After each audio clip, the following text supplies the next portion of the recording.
మా ఆ ఫ్రూట్స్ బండి చూసావా? ఒక్కడైనా ఉన్నాడు అక్కడ? లేడు కదా. ఇప్పుడు ఇక్కడ చూడు ఒకసారి, బజ్జీల బండి దగ్గర చూడు ఎంతమంది జనం ఉన్నారు. జనాలు ఏంటమ్మా ఇలా తయారు? ఆరోగ్యాన్ని ఇచ్చే ఫ్రూట్స్ని వదిలేస్తున్నారు.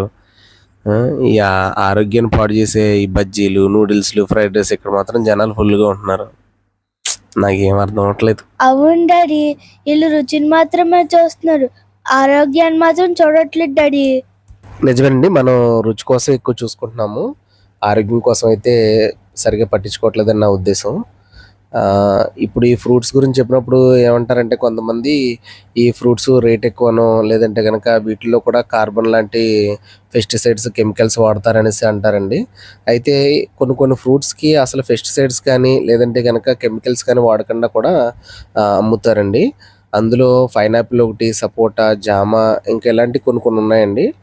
వాటిలో ఏది మంచిదో ఎంచుకొని మనం తినడం మంచిదండి. ఎందుకనంటే ఈ బజ్జీలు, తర్వాత నూడిల్స్లు, ఫ్రైడ్ రైస్లు ఇవన్నీ తినడం వల్ల మనం హాస్పిటల్కి బిల్లు ఎక్కువ ఖర్చు పెట్టాల్సి వస్తుందండి. కాబట్టి ఫ్రూట్స్ని మనం ఎంచుకొని తిందాము, మన ఆరోగ్యాన్ని కాపాడుకుందాము.